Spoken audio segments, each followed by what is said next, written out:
Dan Urquhart from 1,000 Feet Deep. Welcome to the Tiny Fox Masterclass. We're so excited to have you here today. We are going to be discussing be the best at what you do. Can you tell us a little bit about what you do? Yeah, what we do. So we're a staff and cultural development company. So we work with leaders to empower those they lead, essentially.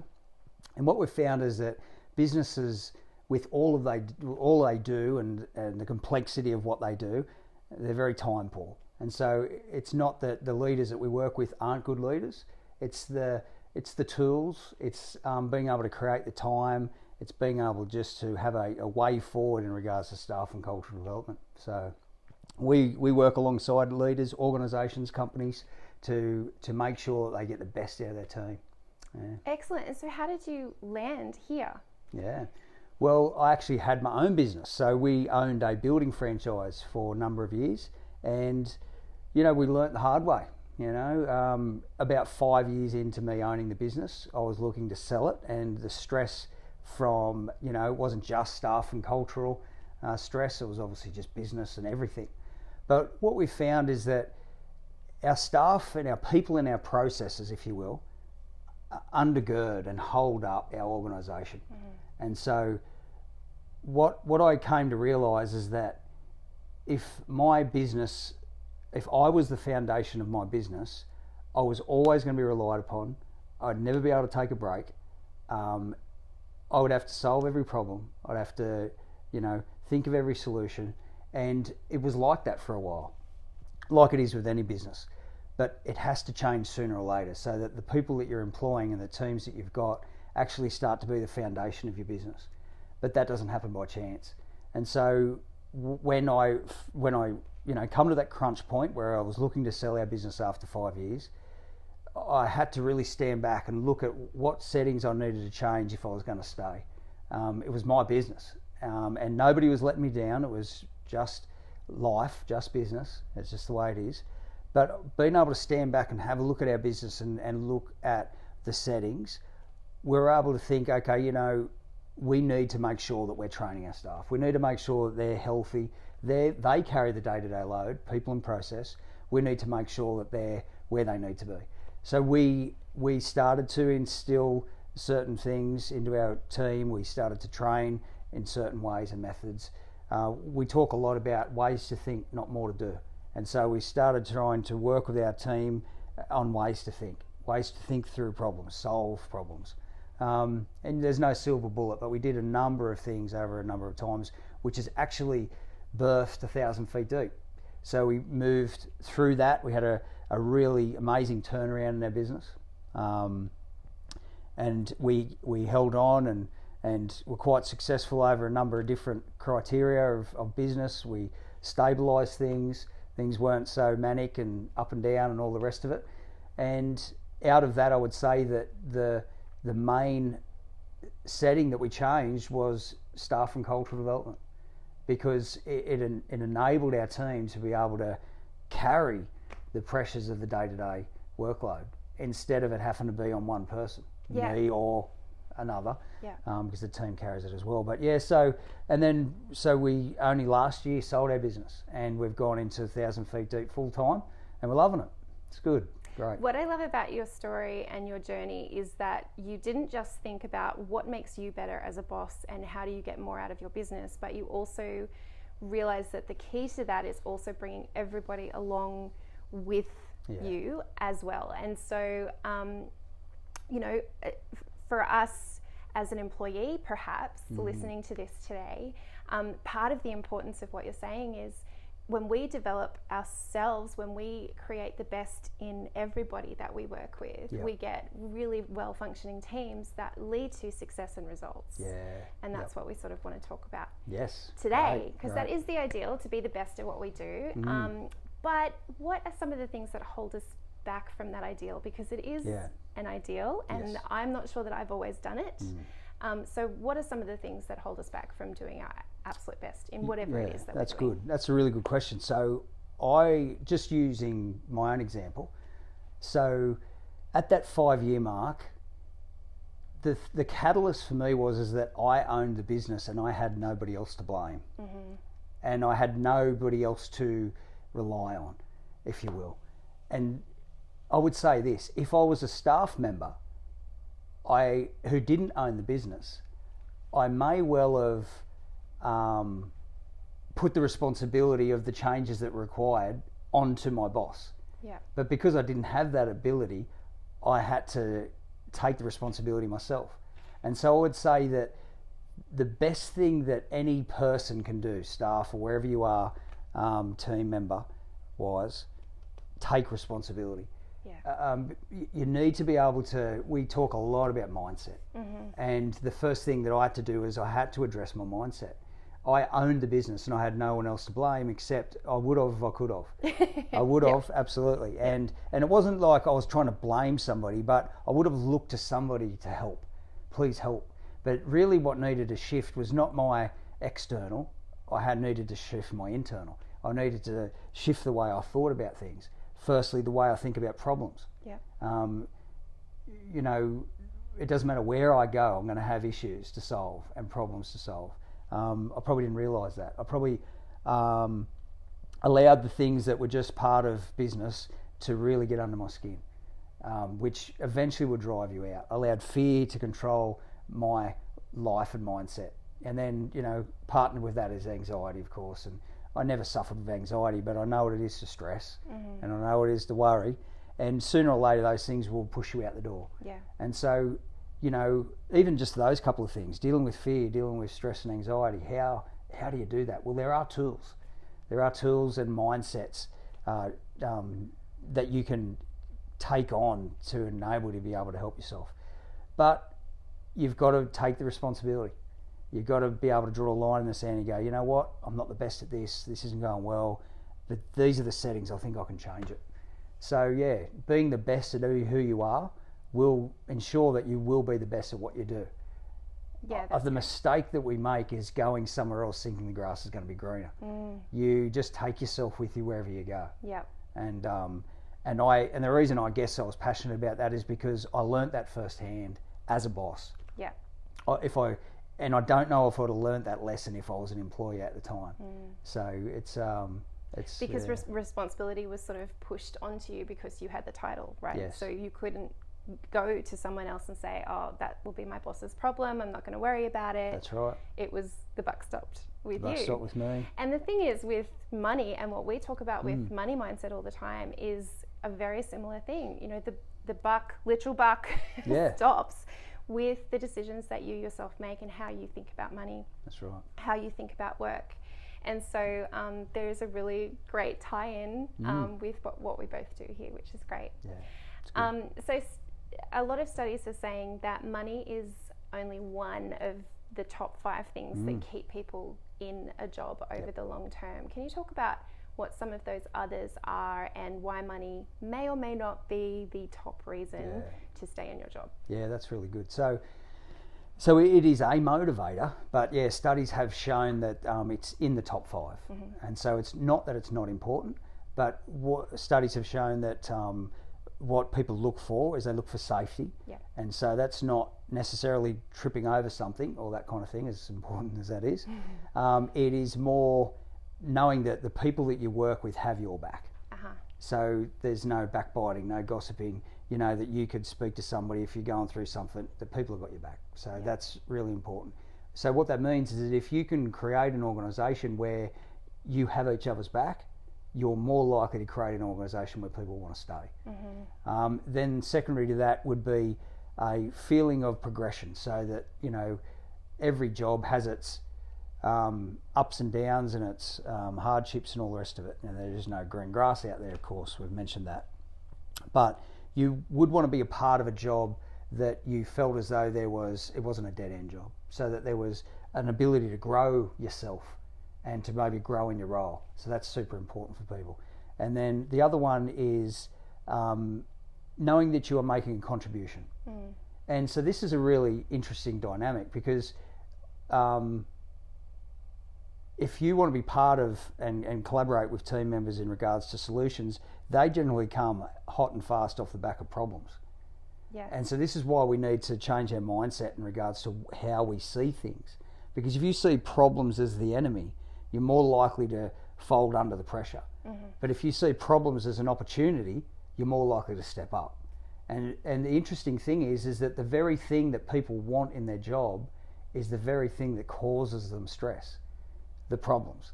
So what I would say to anybody is that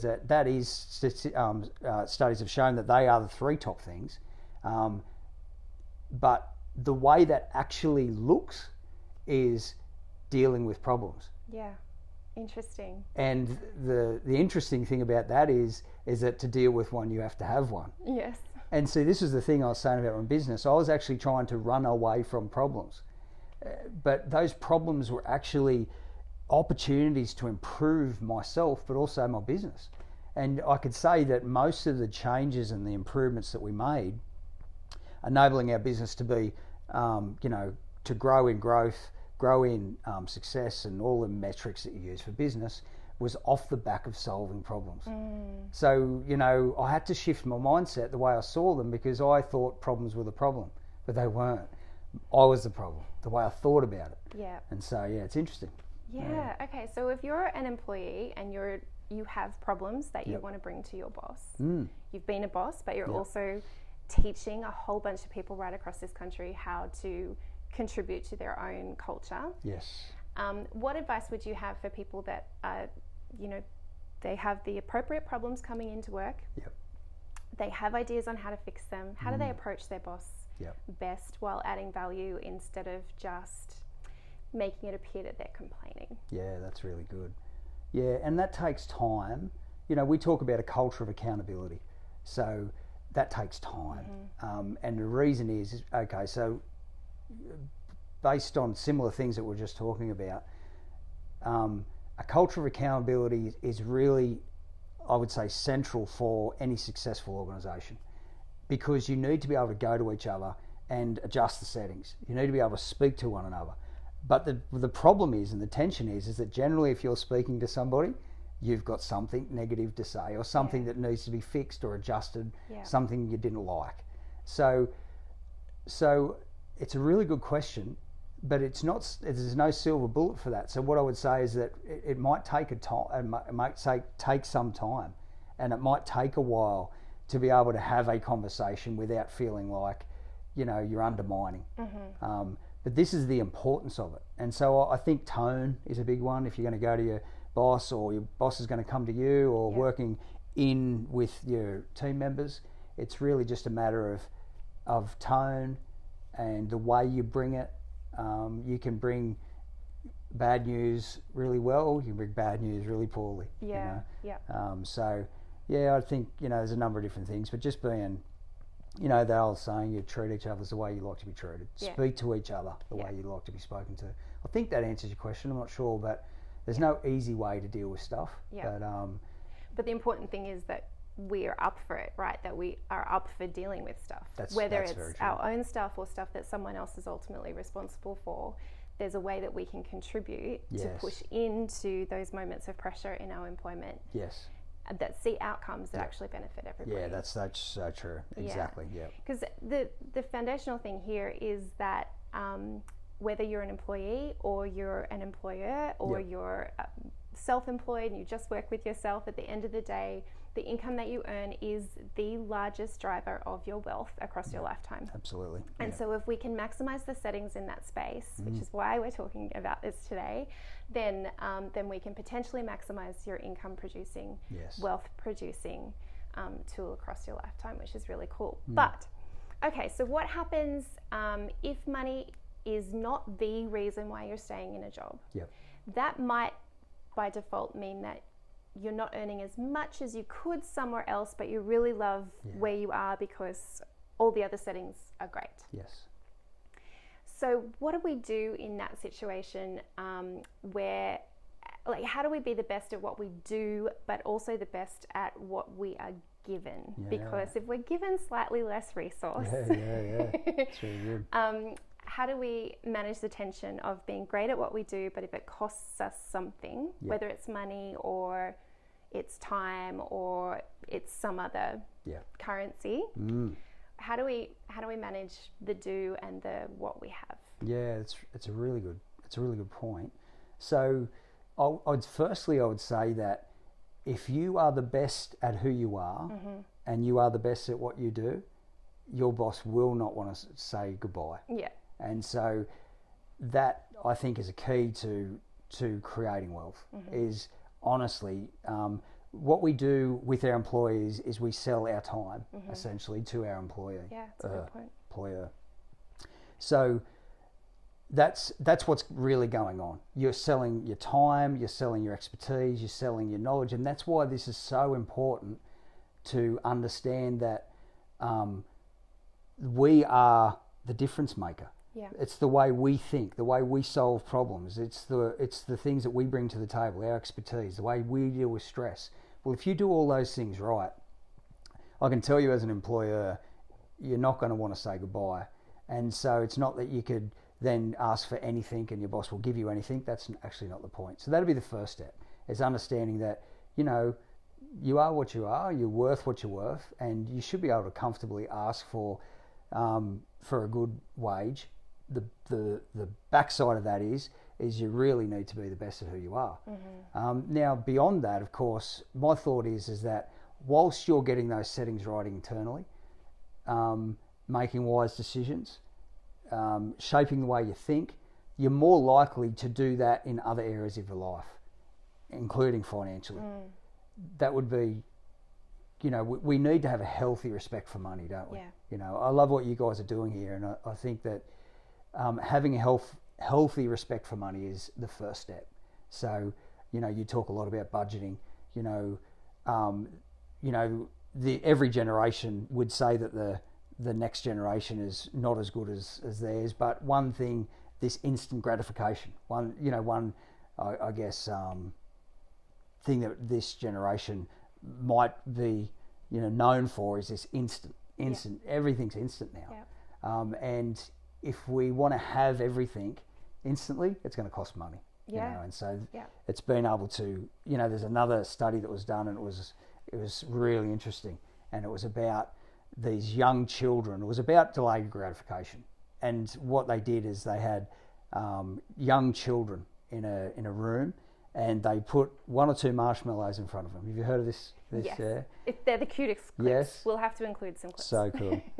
And so you know the story. So they went out of the room. They said, well, the whole thing is that, look, if you don't eat the marshmallow, 1 or 2 marshmallows, we'll give you more marshmallows. And you've got to do it for a period of time. I don't know, what was it, 10 minutes or something? They went out, and then some kids were just like, no way, bang. And they were eating it. Yeah. And then some kids held off. And what they found was that the children that were able to hold back, the children that were able to delay the gratification, further in life, they did better. Yeah, wow. Because money's not the problem. Yeah.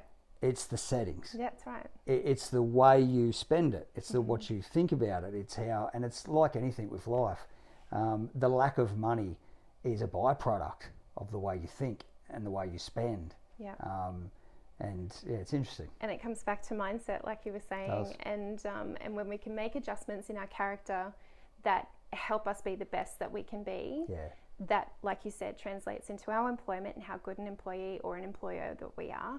It translates into how well we manage money, how well we manage the temptation of instant gratification, which is all around us, everywhere we go.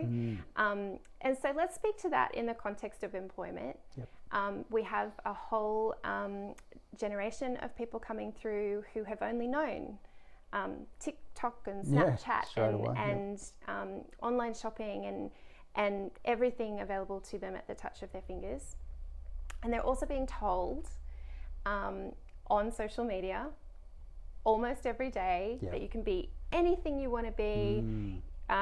You just have to follow your heart, all of this sort of stuff. And so this instant gratification around employment, because what if you're not in a great place at your job? Like you maybe are starting out, you still have a long way to go, and you don't love the person in the cubicle over, or you don't love the fact that you're sweeping up workshops.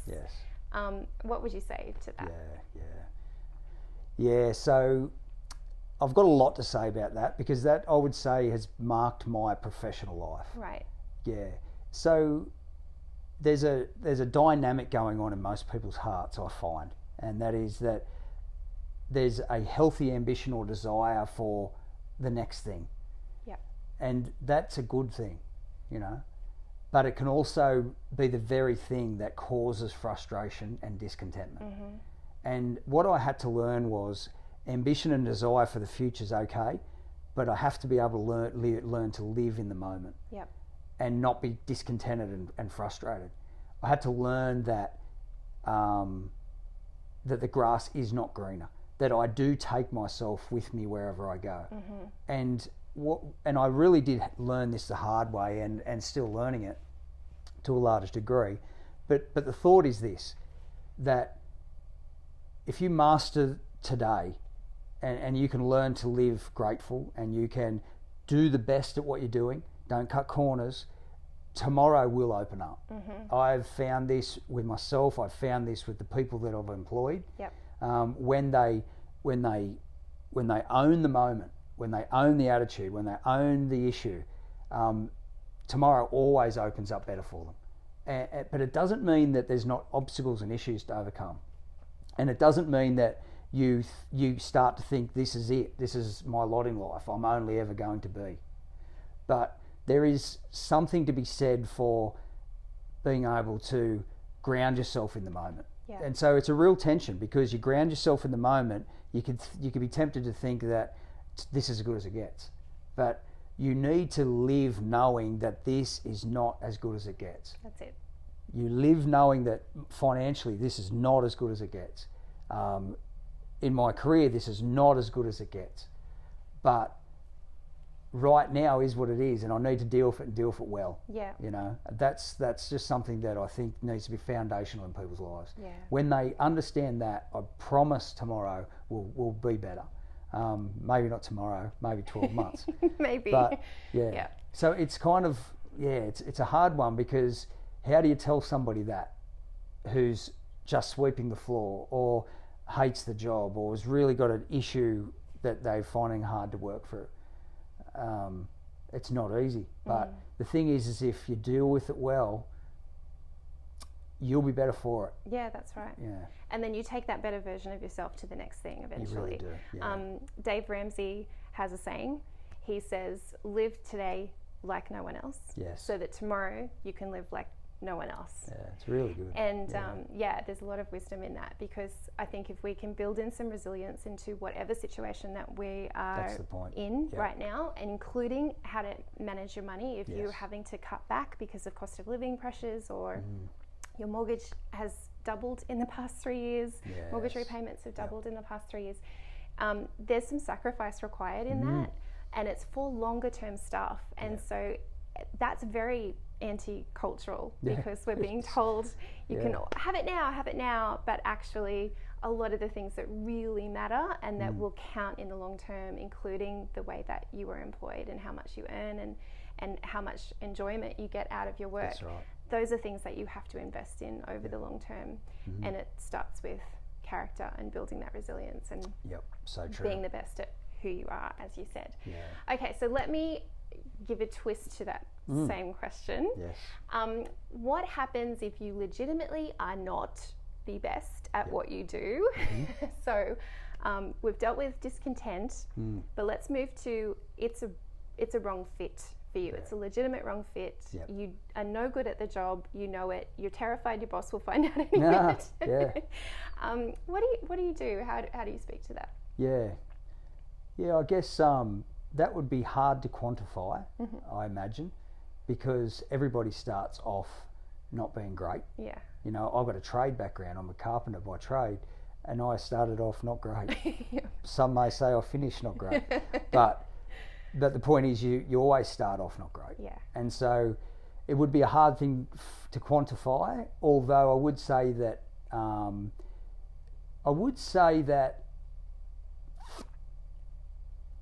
you certainly enjoy things more when you are efficient and proficient, if that's a word, proficient at it. So it's a real tension, because I would say that you should love your job. You should enjoy your job, okay?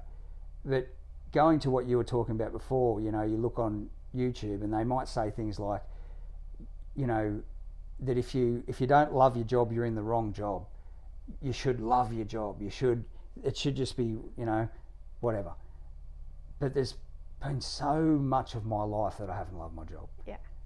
And so it's really hard to say, because although getting right what I spoke about before, getting those settings right while I didn't like the job or while I wasn't good at the job, enabled me to do something different. Yeah.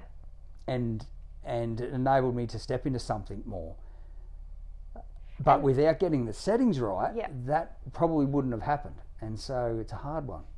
And the reality is too that a lot of us are not in a position to just pick and choose the things that we love to do and get paid for that. That's right. A lot of us just need to feed ourselves, put a roof over our head, and earn enough money to do the things that actually do really matter to us, like look after our family, ensure that everyone's healthy, go on the occasional holiday, afford some enjoyment. So I think we've got to keep all of this rhetoric in perspective of, sometimes we have to do things that we don't like.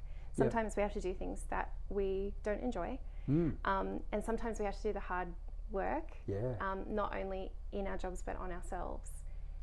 But that all of that is worth it. Can you give us some examples of, maybe from your own life or from people that you've observed or trained, of someone who's actually done the hard work? They've pushed in when it wasn't fun, when it wasn't the place they'd prefer to be, when it wasn't paid well enough, when those settings weren't ideal, and they've done exactly what you're saying, and what result they have come to.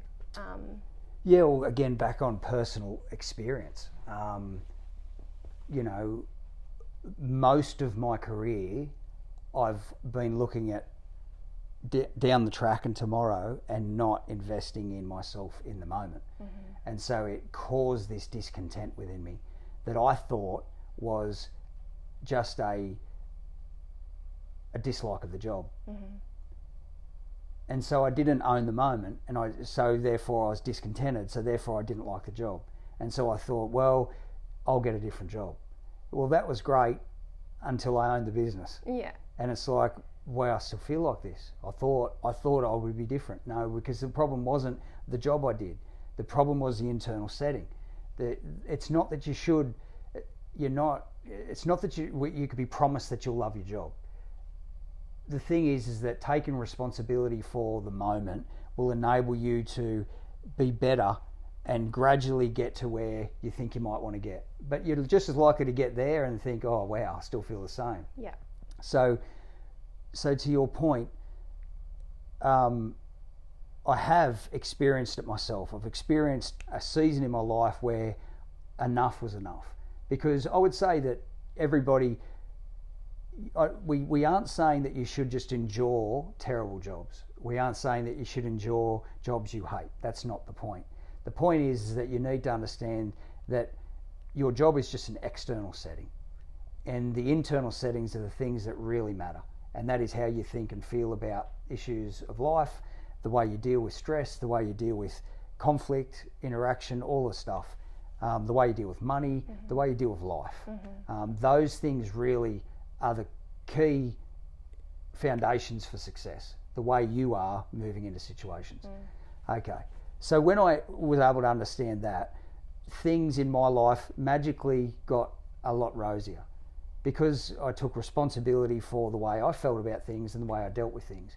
And there were 3 foundational thoughts that I had through that season, because where I got to was, this is enough, I can't handle it anymore. So we put up with it, and I put up with it, but I can't do it anymore. I'm moving on. I have to quit. But it was my business. Okay. So there was 3 things that came out of that season. The first one was that I needed to think big. So I was a small thinker. I owned a business and I was limited in my thinking because I was fear-based. Because, and that sounds like, oh, okay, well, why are you fear-based? Well, because I didn't want to go broke. So that was legitimate. And I didn't want mistakes, which is great, and they're all good things. But the problem is that I then to protect myself from those potential things happening, I had to shrink my world. I had to shrink my world to risk. I had to wall up my business, where we know that that's just not the way life works. So I had to start to think big. I had to take risk. I had to start to enjoy what I did. I had to just go, you know what, this is where I'm at. And that brings me to the second point, which was I had to know that I was called. Yeah. I had to know that I was called to what I was doing for now. Yeah. That didn't mean that I was going to be there forever, but I had to own the moment. I had to know that I was called. And the last one was, do not think more highly of yourself than you ought to, which for me was just a setting. And it was like, you know, if you turn this thing around and you get a bit successful, and, you know, a business wasn't not successful, it was actually doing quite well, but I wasn't doing quite well. Yeah. So, you know, if you start kicking some goals, you're no hero. Yeah. This is something that anybody can do at any time if they decide within themselves. And you know what? That's what 1,000 feet deep is now. We go out and we help people with the settings so that they can do what anybody can do. Because really, success is a mindset. Yeah. You know, if it's external to you, well, then you can't influence it and control it. But if it's internal, a mindset, and the way you think and feel and act and all those things, well, then anybody can have success. And so, I've experienced it myself. I don't know if that answers your question, but if you're going through something, if you're going through a job that is just not what you want, not where you want it to be, I think the first setting to look at changing is the way you think about it. And then from there, if it's still just not the place that you want to work, well, then change your setting. Yeah. Move on. You know, Great. It's no big deal. Yeah. It's not like it's the end of the world. Yeah, that's right. As long as you've got something else to go to and that you've left well, yes, which I think is so important. Absolutely. Because those reputations follow. Yeah. They follow you. Yeah. So you've been an employer, obviously. What do you look for in your employees to promote or to hire? So if someone does want a change, or they know they're actually doing really great at their job, like we were talking about before, what types of things as the boss do you look for that we can cultivate? Great. Number one would be personal responsibility. Yeah.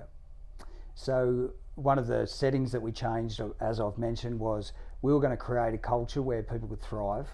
We were going to train well. We were going to, you know, do all the things that we needed to do from an employer's point of view.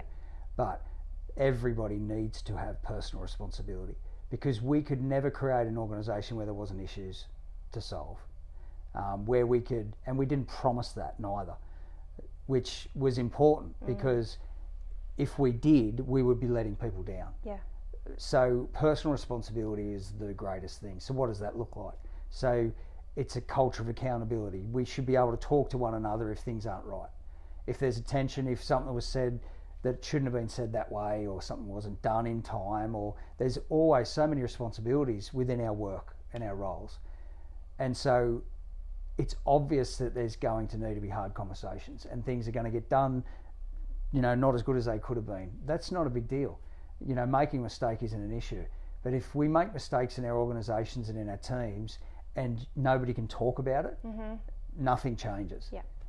And so it's similar to finance, it's similar to family. We need to be able to go to one another so that we can improve. Yeah. So personal responsibility was massive. What I find a lot is that when people take personal responsibility, they'll always get better. When they don't and refuse to, and it's so tempting because it's better that it's somebody else's fault. It's easier. Except for not the other person. Yeah, exactly. It's worse for them. Exactly. Yeah. So it's not team orientated mentality, right. but it's easier. But yeah, those people I've found in my own personal experience always struggle. They always struggle to find that job, always struggle to find that relationship, because there is no relationship or job or anything on earth that's perfect. So personal responsibility is the biggest thing that we look for, and that's a hard thing to quantify, because you know how do you employ somebody off that metric? Sure. But you soon find out. Yeah. You know, but that's not just one way either. It's not employer to employee. It's also employee to employer. Yeah. We have, as employers, we have massive responsibilities to our team members, to our staff, and it starts from the top. Yeah, so it's a built-in culture type of thing. It is. Okay, so let's say I'm coming to you with a resume though, Yes. and you don't know that about me. So what would be the number one thing that you're looking for there? Yeah, okay. So, experience, of course, is a good thing. Willingness. And so there are personality tests and things that can be done to be able to match people to certain positions and roles. So that was one of the things that we did, better towards the end, not so at the beginning. So certain personality types, if you will, or I don't know what that word is. Temperaments, that's the word I'm looking for. Do better in some roles than others. So some people, for instance, in a sales role, they're built for sales, and some people just are not. And if you are or you aren't, generally that would be an easy one. So temperament is a really good thing to understand. And so that might not necessarily be on a resume, but that would be the responsibility of an employer in that employment process to look into that. And there's tests that can be done. And that's not a right or wrong. It's just being fair to the employer and the employee, fitting them in a role that they'll thrive in and that is going to work for the organisation. So temperament's a big one. Experience, I mentioned experience is obviously very important. And if you would actually read a resume, it's you look for somebody that's fairly steady. So you don't want to look at a resume and see that they've changed jobs every 6 or 12 months. Because there's not much chance that they've unluckily found 8 bad jobs. Sure. Yeah, and then it comes back to the issues that we started our conversation with. That's right. You're taking that same person to the 8 jobs and you keep finding the same problem. That's it. And I want to just say too, at that it doesn't mean that the person that's moving on from jobs is not a nice person or not an amazing person. I didn't, but I was in the construction industry for 30 years. I actually did stick with it. But for a good majority of them, I would have moved on. And I wouldn't have done it out of malice. I would have done it out of looking for another opportunity. I would have done it because I was just over it. I wanted something different. Those are good and fine reasons to move on. But so we're certainly not saying that somebody moves on from their job's not worth hiring or they're not nice people. But you have to take responsibility for where you're at. And so maybe that looks like in the interview process, actually putting context around the way that you've moved. You know, maybe it's been because you've had to relocate. Maybe it's because I took these jobs because each job gave me more experience in the field that I'm coming here to you with. Yeah, and that's really good because a big part of it moving forward is open communication and accountability, isn't it? So there's no better time than in the interview process to engage somebody in a conversation around a potentially tough issue or question. Great. Awesome. So one of the things that we talk about a lot at Tiny Foxes is, especially because we're dealing with money, we also like to deal with generosity because you can't separate money from the overflow of what's in our character, right? Absolutely. And so we try to build in generosity, whether you've got next to no money to your name or whether you've got quite a lot. And so we ask all of our guests how they interact with generosity. So have you ever been a recipient of generosity, and what did that do for you? Yeah, absolutely. I'm part of a church in the town we live in, and they have taught me, I think, what generosity actually looks like. It's when I say the church, I mean obviously, the pastors of the church, but the people of the church. Church is really just a group of people. It's that are like-minded and that are at their core generous. And so I don't think you can't be in a healthy church without experiencing generosity. And I've been on the receiving end of generosity so many times. So not so much financially, but just people being generous with their time and looking around and seeing people that. So I might say, like I know, for instance, there's a single mother that goes to our church with a couple of kids of her own, who works as a volunteer within our church.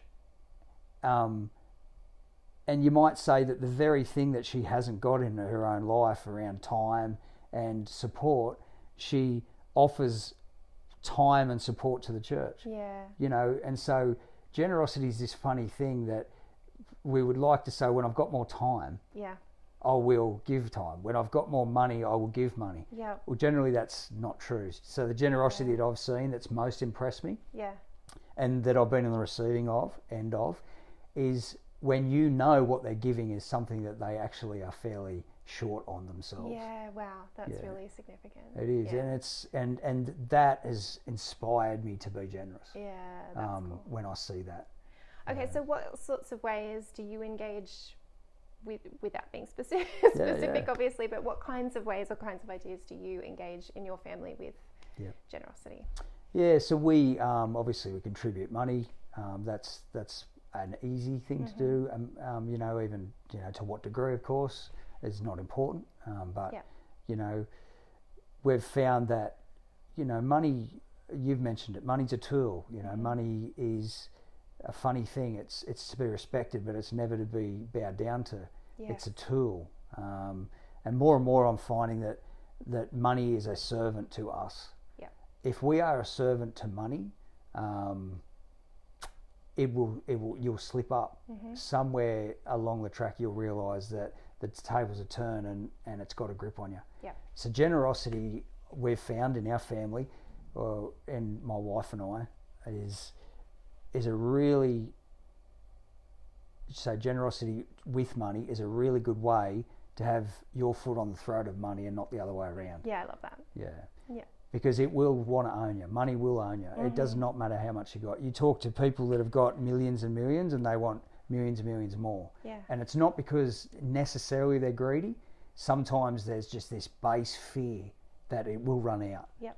And the thing is, a billionaire can go broke just as quick as somebody who's got $20 in their bank. That's right, because the responsibilities grow with their bank account. Exactly I tend to find. Unless, of course, you then go fear-based, whack it all in a bank and never touch it again, and therefore money has its foot on your throat. Exactly. So either way, it's a beast if you let it. Yeah. So generosity with money is a good way of making sure that you own it and it doesn't own you. Yeah, brilliant. Yeah. So that would be one concept around generosity and money. Beyond that, time is good. Look, I'll be honest, I more than ever at the moment probably don't give a great deal of my time, but in the past we've given our time to a lot of things. I think people just, being in people's company is generous. It's so look, anything else off the top of my head? Look, to be honest, 1,000 feet deep in what we do, I want that to be generous. We get paid for what we do. To a large degree, not always, but I would rather sit down and talk about the issues I've had and the issues we've overcome than anything else. And that's not necessarily easy because, you would know you are doing this with finance because no doubt in your life you have had moments where you haven't had the money that you've needed to have. 100%. And so I would say what you're doing is extremely generous. You have taken the things that you have learned and you're investing into other people. Yeah. And I think that's the essence of generosity. If that is done and we get paid for it, that's okay. What's so cool though is we're doing it in the first place. That those lessons you've learned haven't died with you. Yeah. And so we're hoping that 1,000 feet deep will be that for our businesses. We really think that we can empower leaders to empower those they lead. We think that the best is yet to come. We always think the best is yet to come, but we do realise with the pressures of life and stress and business that it's hard to feel like that. Yeah. But there are tools that you can engage in the day-to-day to get you through. Yeah, awesome. Yeah. Well, Dan Urquhart, thank you so much for joining us today. No worries, thank you. And we will be sure to keep in touch and hear from you again. Awesome. Thank you. All you guys.